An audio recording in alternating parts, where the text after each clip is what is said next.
अस्सलाम वालेकुम जी बच्चों, क्या हाल है आपके? ठीक हैं। लो जी बच्चों, चैप्टर नंबर 4 करने लगे हैं। इसके हम गैस वर्क करेंगे, ठीक है, अहम सवाल निकालेंगे। और मेरे हिसाब से सिर्फ 3 सवाल जो हैं ना वो अहम हैं, इसके अच्छे हैं, बड़े सवाल हैं गैस के हवाले से। क्योंकि ज़ाहिर है कि वैसे तो पूरी पूरी एक्सरसाइज है, लेकिन हमने ज़ाहिर है वो निकालने की कोशिश करनी है कि जिससे हम ज़रा पास हो सकें और कम से कम सवाल हों और हम तैयारी कर पाएँ। ठीक है, जितने आप ज़्यादा कर लेंगे तैयार हो वो तो ज़ाहिर है बेस्ट होती है चीज़। लेकिन चले बहरहाल, तो ये इस चैप्टर में से मैंने 3 सवाल निकाले हैं, तो वो ज़रा आप लोग देख लें। ये जी एक्सरसाइज 4.1 और इसमें ये क्वेश्चन नंबर 2 है।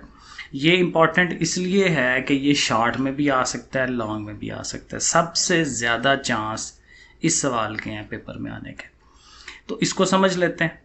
तो मेन काम वही है, जुज़वी कसूर में तहलील करें। पार्शियल फ्रैक्शंस जो हैं ये हमने बनानी है, और उसका तरीकाकार क्या होता है। सबसे पहला काम ये है कि हमारे पास जो सवाल है उसको आपने किस तरह से लिखना है। a over x minus 4 b over x plus 3, यानी ये जो नीचे दोनों रकमें हैं x माइनस 4 और x प्लस 3 जो अलग-अलग हैं एक दूसरे से, उन दोनों को यहाँ पे भी अलहदा रखें। लेकिन फ़र्क ये होगा, यहाँ देखें प्लस लिखा हुआ बीच में, और ऊपर आपने इसके ऊपर a लिख देना है, इसके ऊपर b लिख देना है। ठीक है, ये हमारा पहला स्टेप है और इसको आप इक्वेशन नंबर 1 भी कह सकते हैं। अब आगे जो भी काम करना है वो सारे का सारा इसलिए करना है कि हमें ये a और b को फाइंड करना है, और ये जब हम फाइंड कर लेते हैं तो ये वैल्यूज़ हम यहाँ पुट करा देते हैं और बस आंसर आ जाता है। अब उसके लिए डिफरेंट स्टेप्स हैं। तो एक स्टेप तो ये होता है, पहला स्टेप ये होता है कि ये जो ओवर है ना, ये वाली चीज़, इसे ख़त्म करा दें यहाँ से। अब ये ख़त्म तभी हो सकती है कि इसी रकम से इसको मल्टीप्लाई भी करवाया जाए, ऊपर ज़रब दिलाई जाए, क्योंकि यही चीज़ जब ऊपर यहाँ इसके साथ आएगी तो इससे और इससे ही कट जाएगी, जैसे मैंने अगले स्टेप में बनाया। तो इसी रकम से इधर भी मल्टीप्लाई, इधर भी मल्टीप्लाई, इधर भी मल्टीप्लाई। सो वो देखें अगला स्टेप जो हमने बनाया है, इधर भी लिख दिया उसको, इस रकम के साथ भी हम उसको लिख रहे हैं और इस रकम के साथ भी उसे हम लिख रहे हैं। अब क्या होगा, ये सारी इसके साथ कट जाएगी, रह जाएगा क्या, x माइनस 11, वो लिख लिया। अब a के पास पहुंचेंगे तो x माइनस 4 कटेगा, x प्लस 3 रह जाएगा, वो a के साथ आ जाएगा। b के साथ, अब b के नीचे था x प्लस 3, तो x प्लस 3 उसके साथ कटना है, बाकी रह जाएगा x माइनस 4, वो लिख लिया।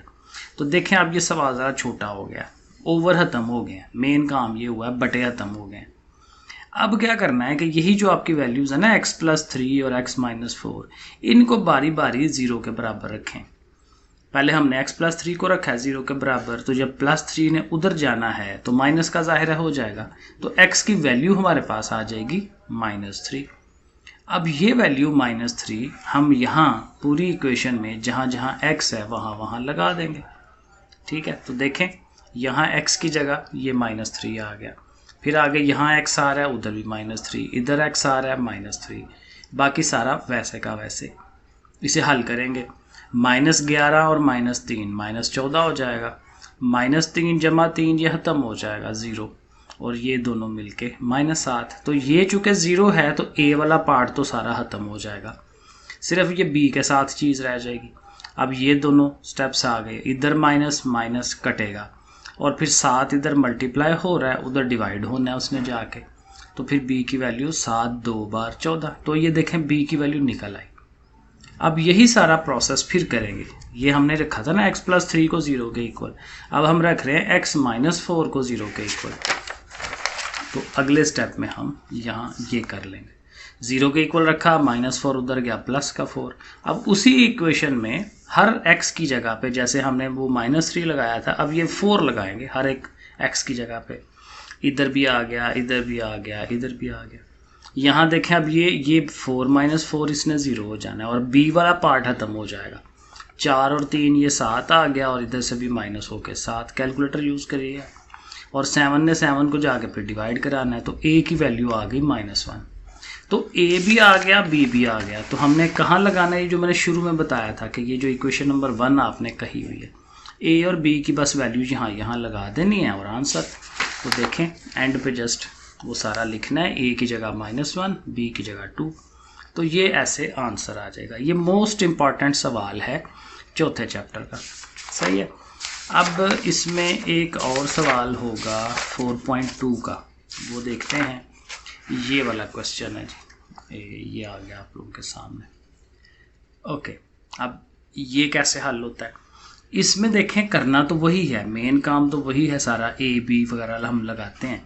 लेकिन देखें यहाँ नीचे ज़रा देखें तो ये जो x+2 है इसके ऊपर स्केयर है, यानी ये चीज़ 2 दफ़ा है। तो फिर हमने जब इसके ये ए बी वगैरह लेने हैं तो हमने क्या करना है, एक ये जो स्केयर के अंदर चीज़ है ना, एक दफ़ा उसको ए दे दें और एक दफ़ा x+2 के जो सारा स्केयर है उसको बी दे दें। ठीक है, a over x+2 b over x+2 का स्केयर, और फिर ज़ाहिर है अभी x+3 भी है तो वो c ओवर वो कर दें। तो ये चीज़ इसमें हमें याद रखनी पड़ेगी कि जब स्केयर हो तो वो 2 दफ़ा, एक अंदर वाली चीज़ a और ये सारी चीज़ जो है उसके साथ b, ये हमें इसमें करना होता है। और फिर अब ये टोटका होता है, क्योंकि हर दफ़ा हमने ये नीचे वाले को तो ख़त्म कराना ही कराना है, तो ये हमेशा ख़त्म हो जाता है। क्योंकि अब वो जो मैंने पिछले बताया था ना तरीका कि इस रकम से मल्टीप्लाई करवाएं, इधर भी इधर भी इधर भी, तो वो बहुत बड़ी चीज़ें लिखनी पड़ जाती हैं, वो पेपर में पूरी नहीं आती। तो इसलिए एक टोटका सा होता है, इसका नीचे से तो डायरेक्ट ख़त्म करा देना। ये देखें अगले स्टेप में नहीं लिखा। और जब ए के पास जाना है तो उसके नीचे क्या है, x+2, तो उसने एक चीज़ काटनी है x+2 की, लेकिन चूंकि वो स्केयर है तो एक x+2 आएगा उसके साथ, और ये जो दूसरी चीज़ है वो भी आ जाएगी। जब b के पास पहुंचेंगे तो b के नीचे क्या है, नीचे क्या है, ये बड़ी इंपॉर्टेंट चीज़ है, x+2 का स्केयर है तो उसने x+2 के स्केयर से कटना है, तो ये वाली चीज़ आएगी b के साथ x+3। अब जब c के पास जाएंगे तो उसके नीचे क्या चीज़ है, x+3, तो x+3 ने इससे कटना है, तो बाकी क्या रह जाएगा, ये वाली चीज़। तो c के साथ ये वाली चीज़ ने आ जाना, देखें वो लिख लिए। तो ऐसे करके ये स्टेप हम बना लेते हैं। अब आगे काम वही है, वैल्यूज़ पुट कराने वाला। तो एक तो ये आपके पास ये x+2 है ना, इसको रखें यहाँ 0 के इक्वल, +2 उसी तरह से उधर चला गया, -2। अब हर x की जगह पे -2 लगाई जाएंगे। ठीक है, लेकिन यहाँ एक और चीज़ अहम याद रखने वाली है कि चूंकि आपने ये जो x की वैल्यू -2 कहाँ से ली है, x+2 से ली है, तो जब ये -2 वैल्यू x+2 में पुट कराएंगे ना तो उसने 0 हो जाना है। ये पार्ट भी 0 हो जाएगा, ये पार्ट भी 0 हो जाएगा, क्योंकि ये वही चीज़ है जहाँ से तो हमने वैल्यू ली है। तो इसलिए a वाला पार्ट भी 0, c वाला पार्ट भी 0। तो देखें वो मैं उसको डायरेक्ट जो है वो 0 लगा रहा हूँ, a वाली जगह पे भी डायरेक्ट 0, c वाली जगह पे भी, और सिर्फ ये b रह जाएगा, क्योंकि वहाँ जब आपने x की जगह -2 लगाना है तो -2 + 3 जो है वो मिलके क्या आ जाएगा, 1। और इस साइड में भी -2 लगाना है x की जगह पे, -2 इसे हल कर लेंगे। -2 का स्क्वायर 4, 2 7 14, ठीक है, 4 और 11 ये कर करा के कैलकुलेटर पे b की वैल्यू 1 आ जाएगी। अब इसी तरह से जो दूसरी एक और चीज़ थी आपके पास, x+3 है, उसको रखें 0 के इक्वल, x+3 = 0। सही है, और वहाँ से फिर +3 उधर जाएगा -3। अब इसको भी पुट कराएंगे, लेकिन अब हमें पता है कि हमने वैल्यू कहाँ से ली है, x+3 से। तो x+3 इधर भी आ रहा है और इधर भी आ रहा है, तो ये a पार्ट भी ख़त्म हो जाएगा, b पार्ट भी ख़त्म हो जाएगा, तो बाकी सिर्फ क्या रह जाना, c। इधर वैल्यू लगाएंगे और c वाले में लगाएंगे। तो देखें इधर ये वैल्यूज़ लगा रहे हैं, a और b पार्ट 0 हो गया और c में हमने -3 इधर भी लगा लिया। अब इसको हल कर लेंगे, -3 + 2 करेंगे -1, और इधर जब ज़ाहिर है जैसे आपको पता है स्केयर लें, मल्टीप्लाई कराएं, कैलकुलेटर पे सारा काम है, -1 का स्केयर लें वो +1 हो जाता है, तो c की वैल्यू -1 आ जाएगी। 2 वैल्यूज़ आ गई, b की भी और c की भी। अब कौन रह गया, a। उसके लिए आपके पास अब वैल्यू लगाने के लिए बची नहीं है। ठीक है, तो उसके लिए एक टोटका होता है कि इसमें देखें ये जो इक्वेशन है ना, इसमें हाईएस्ट पावर क्या है, x की, x का स्केयर। ठीक है, इधर भी x का स्केयर ये बन रहा है और यहाँ पे भी x का स्केयर बन सकता है, क्योंकि अगर हम x और x को मल्टीप्लाई कराएं तो हम क्या करते हैं, इनके कोएफिशिएंट लेते हैं, अददी सर लेते हैं, यानी x स्केयर के साथ यहाँ पीछे क्या है, 1 नहीं होता तो 1 होता है, तो इधर से 1, इधर से ये भी चूँकि x स्केयर बनता है तो इसका कोएफिशिएंट क्या होगा, a, क्योंकि उसके बाहर a है, तो 1 = a + c, क्योंकि यहाँ से भी स्केयर बनता है ना x का, तो ये एक ताल्लुक हम बना लेंगे 1 इक्वल टू a प्लस सी। वो अगले स्टेप में हमने उसे लिख लेना है। ये साथ मैंने देखे लिखा भी है, एक्स स्क्वायर के कोएफिशिएंट्स जो हैं उनको कंपेयर कर रहे हैं हम। तो 1 is equal to a plus c. अब c जो कि हम फाइंड कर चुके हुए हैं तो वो हम c की जगह लगाएंगे -1, -1 उधर गया +1, मिल के जो है वो 2 हो जाएंगे। अब a b c तीनों आ गए, तो जैसे पिछले सवाल में कहा था कि वो वैल्यूज़ आपने पुट करा देनी है जस्ट, और बस आंसर आ जाएगा। ये एक और सवाल हो गया। एक और सवाल है 4.3 का, ये भी ज़रा कर लें ताकि आपको फ़ायदा हो जाए इसका। ओके, तो ये भी अहम सवाल है, गैस पेपर वाला सवाल है। सो इसमें क्या है कि अगेन एक स्टेप और इसमें एक्स्ट्रा काम होता है कि यहाँ देखें ये तो सिंपल फॉर्म में है ना x+3, तो इसके लिए तो आएगा a/x+3। लेकिन जब इस चीज़ के लिए करना है तो ये क्वाड्रेटिक फॉर्म में है, 2 दर्जी इक्वेशन में है।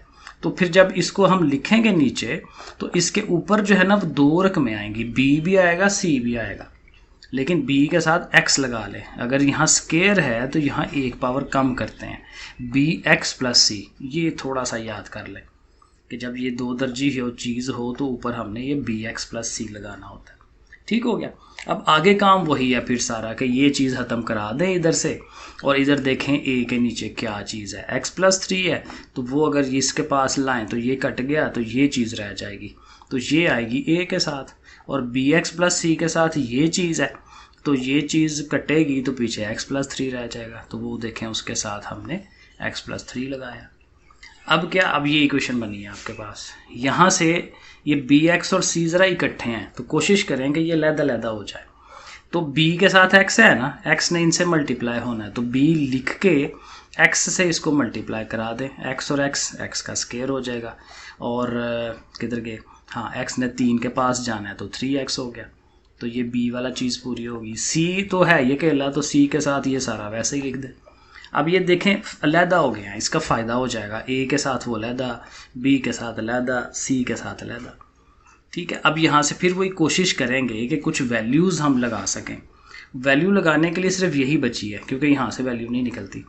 x+3 को 0 के इक्वल रखेंगे और x की वैल्यू क्या आ जाएगी, -3।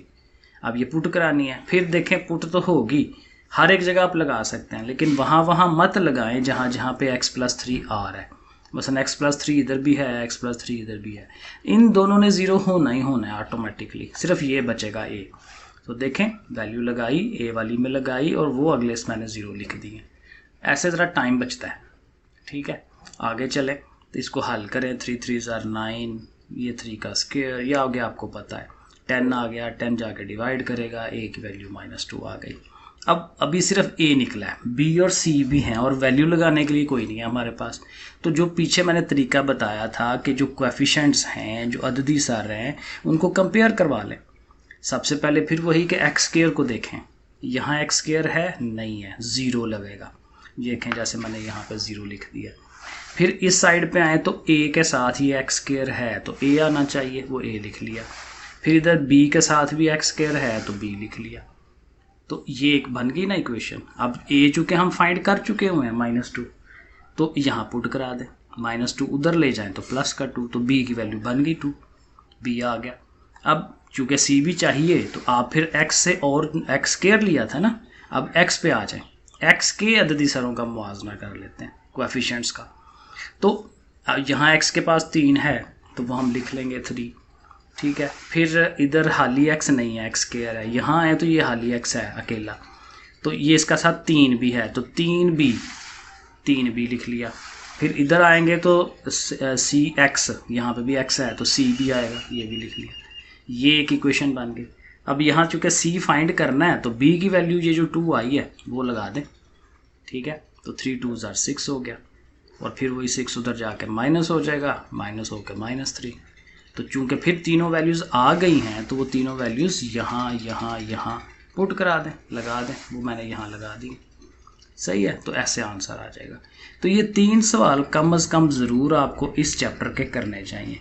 ये चैप्टर थोड़ा मुश्किल है, तो वही बात है कि जिन्होंने तैयारी कर ली हुई है उनके लिए तो अच्छी बात है, लेकिन जिनकी नहीं है उनके लिए मैं ये बता रहा हूँ, और जिन्होंने कर लिया उनको भी ये 300 ज़रूर आने चाहिए ना। सही है, चलें जी, ओके, अल्लाह हाफिज़।